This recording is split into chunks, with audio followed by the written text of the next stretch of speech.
민수기의 말씀입니다. 그 무렵 이스라엘 자손들 곧 온 공동체는 친광야에 이르렀다. 그리하여 백성은 카데스의 자리를 잡았다. 그곳에서 미르암이 죽어 거기에 묻혔다. 공동체에게 마실 물이 없었다. 그래서 그들은 모세와 아론에게 몰려갔다. 백성은 모세와 시비하면서 말하였다. 아, 우리 형제들이 주님 앞에서 죽을 때 우리도 죽었더라면 어쩌자고 당신들은 주님의 공동체를 이 광야로 끌고 와서 우리와 우리 가축을 여기에서 죽게 하시오. 어쩌자고 당신들은 우리를 이집트에서 올라오게 하여 이 고약한 곳으로 데려왔소. 여기는 곡식도 무화과도 포도도 석류도 자랄 곳이 못되오. 마실 물도 없소. 모세와 아론은 공동체 앞을 떠나 만나며 천막 어기로 가서 얼굴을 땅에 대고 엎드렸다. 그러자 주님의 영광이 그들에게 나타났다. 주님께서 모세에게 이르셨다. 너는 지팡이를 집어들고 너의 형 아론과 함께 공동체를 불러 모아라. 그런 다음에 그들이 보는 앞에서 저 바위들을 물을 내라고 명령하여라. 이렇게 너는 바위에서 물이 나오게 하여 공동체와 그들의 가축이 마시게 하여라. 모세는 주님께서 명령하신 대로 주님 앞에 있는 지팡이를 집어들었다. 모세가 아론과 함께 공동체를 바위 앞에 불러 모은 다음 그들에게 말하였다. 이 반항자들아, 들어라. 우리가 이 바위에서 너희가 마실 물을 나오게 해주랴. 그러고 나서 모세가 손을 들어 지팡이로 그 바위를 2번 치자 많은 물이 터져 나왔다. 공동체와 그들의 가축이 물을 마셨다. 주님께서 모세와 아론에게 말씀하셨다. 너희는 나를 믿지 않아 이스라엘 자손들이 보는 앞에서 나의 거룩함을 드러내지 않았다. 그러므로 너희는 내가 이 공동체에게 주는 땅으로 그들을 데리고 가지 못할 것이다. 이것이 이스라엘 자손들이 주님과 시비한 무리바의 물이다. 주님께서는 이 물로 당신의 거룩함을 드러내셨다. 주님의 말씀입니다.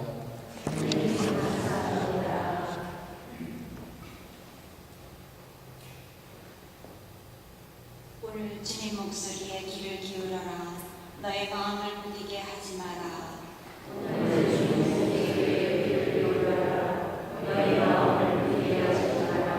어서와 주님께 노래 부르세. 구원의 바위 앞에 환송을 리세. 감사하며 그분 앞에 나아가세. 노래하며 그분께 환송을 리세.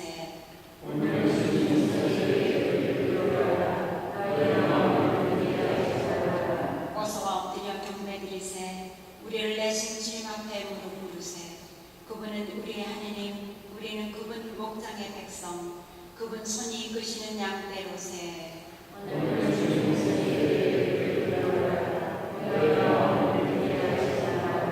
너희는 오늘 주님 목소리에 귀를 기울여라. 무리바에서처럼 마사의 그날 광야에서처럼 너의 마음을 무디게 하지 마라. 거기에서 너희 조상들은 나를 시험하였고 내가 한 일을 보고서도 나를 떠보았다.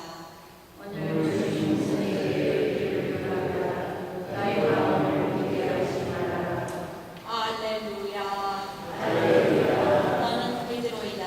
내가 이 반석 위에 내 교회를 세우리니 저승의 세력도 교회를 이기지 못하리라. 주님께서 여러분과 함께 마테오가 전한 거룩한 복음입니다. 예수님께서 카이사리아 필리피 지방에 다다르시자 제자들에게 사람의 아들을 누구라고들 하느냐 하고 물으셨다. 제자들이 대답하였다. 세례자 요한이라고 합니다. 그러나 어떤 이들은 엘리야라 하고 또 어떤 이들은 예레미야나 예언자 가운데 한 분이라고 합니다. 예수님께서 그러면 너희는 나를 누구라고 하느냐 하고 물으시자 시몬 베드로가 스승님은 살아계신 하느님의 아드님 그리스도이십니다 하고 대답하였다. 그러자 예수님께서 그에게 이르셨다. 시몬 바르요나야, 너는 행복하다. 살과 피가 아니라 하늘에 계신 내 아버지께서 그것을 너에게 알려주셨기 때문이다. 나 또한 너에게 말한다. 너는 베드로이다. 내가 이 반석 위에 내 교회를 세울 터인즉 저승의 세력도 그것을 이기지 못할 것이다. 또 나는 너에게 하늘나라의 열쇠를 주겠다. 그러니 네가 무엇인지 땅에서 매면 하늘에서도 매일 것이고 네가 무엇인지 땅에서 풀면 하늘에서도 풀릴 것이다. 그런 다음 제자들에게 당신이 그리스도라는 것을 아무에게도 말하지 말라고 분부하셨다.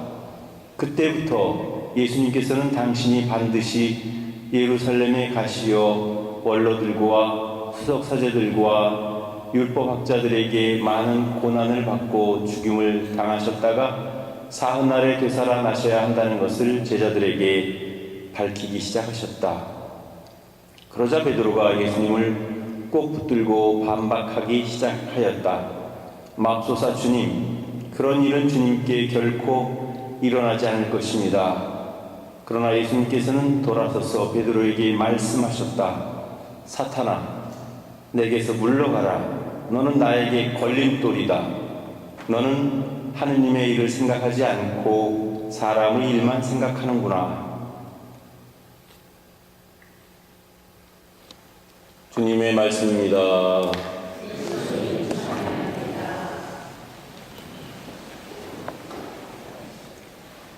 네, 오늘 복음은 우리가 자주 들었던 복음이죠. 예수님께서 제자들에게 두 가지 궁금한 사항을 물어보시는데 첫 번째 질문하고 두 번째 질문은 사실 같은 질문이지만 그 차원은 엄청나게 다른 차원의 질문이 될 것입니다. 먼저 질문은 사람의 아들을 누구라고 하더냐 하고 사람들의 일반 군중들의 반응을 제자들에게 묻습니다. 이 질문은 어떤 개인의 인격적인 그런 책임감이나 이런 대답 없이도 전할 수 있는 그런 질문입니다. 남들이 나를 누구라고 하느냐 하는 그런 질문이니까요. 그래서 제자들은 세례자 요한이 살아났다고 하는가 하면 엘리야나 예레미야나 혹은 다른 예언자 가운데 한 분이라고 합니다 하고 너나 할 것 없이 대답을 합니다. 그러자 이번에는 두 번째 질문을 던집니다. 그러면 너희는 나를 누구라고 하느냐? 드디어 남의 이야기가 아니라 내 이야기, 내 대답, 내 응답을 바쳐야 할 그런 시간입니다. 그때 베드로가 나서서 하느님의 아드님 그리스도이십니다 라고 대답을 합니다. 물론 정답이죠.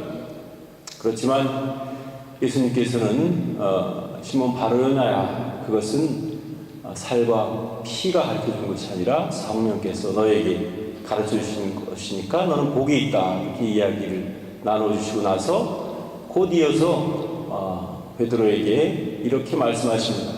너는 반석이다. 내가 이 반석 위에 교회를 세울 터이니 어떤 힘도 그것을 이겨내지 못할 것이다, 이렇게 이야기하면서 네가 땅에서 매면 하늘에도 매여 있고 땅에서 풀면 하늘에도 풀려 있을 것이다 하고 말씀하심으로써 드디어 죄를 사하는 고난을 베드로를 통해서 우리 인간에게 나눠주십니다. 베드로는 졸지에 반석이 되었습니다.